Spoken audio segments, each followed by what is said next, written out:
Guys, welcome back. Today we're gonna learn flare to shoulder slide. This is a very simple combo actually, but you need to have the basics down. And that means you can do the flare, you can do flare to windmill, and you can do the shoulder freeze. If you got all these three moves, well, this is very easy.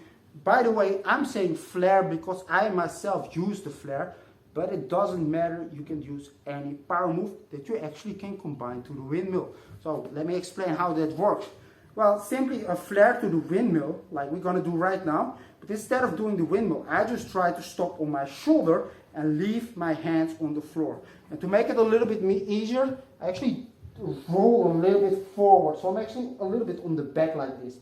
If your feet touch the floor when you practice that, don't worry so much about that. That's only natural, right? You clean it after. So after we can do that, I'll show you guys real quick, right? Just do a, don't go full power on your flare and then drop down, right? If you have trouble, practice your flare to windmill a little bit. But as you can see, I'm just doing a slow flare and then simply go to the windmill almost, but I'm not rolling on. I'm staying on that shoulder and try to leave my hands on the floor. So I'm almost in the freeze, and that's what you want. So when I do that right now, stop, see, I'm stopping here. From here, you push off like this. I'm not sliding at all now. That's because it's way easier if you do it in a motion. But basically, when I get towards the shoulder position, I push off and slide a little bit. From there, you try to drop back into the freeze, and you from this, well, you don't have to go to freeze. You can actually from your shoulder straight up push to other moves. But if you want to go back to the flare, you can drop back in the freeze and flare from there. So you get a continuous concept like this. So let me try to show you this real quick. Just doing a flare, dropping into windmill. But instead of dropping, I stay on the shoulder and push off with the hands. Then you see me slide a little bit. And then you simply continue with flare or any power move you want, right? Take it slow when you practice this. You won't want to really bump your shoulder on the floor. Just I always suggest sort of when you practice this stuff for the first time, take that flare slowly. Try to learn also how to do the flare a little bit more slow to make it more easy for you. And then, yeah, that's it. So let me first show you guys. I'll just try to do it twice, right? So just you guys can see. So from here, slide,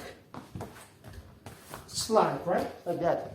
So now I went back to the flare, but it can be anything, right? You can go, well, you're in the shoulder, so you can actually pop on your head to do shoulder, halo, whatever you want, right?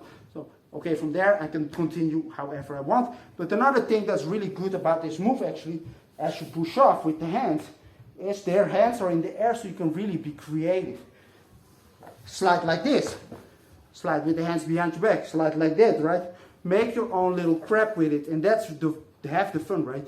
It's not just, okay, that looks cool, I'm gonna take it. No. That looks cool, I'm gonna flip it and make it my own, and you can easily do that. Just place your hand on a weird spot, try to lift your leg in a weird thing in that slide. So of course in flare that's quite harder, but in that slide it's very easy, right? Get this move down, guys, that's all there is to it. If you can slide like this, all those positions are possible, right? Then try to go from there to any move you like, right? Simply leaning back will get you in the freeze or in the air chair. You can also pop up to a handstand and make anything you want. See you next time.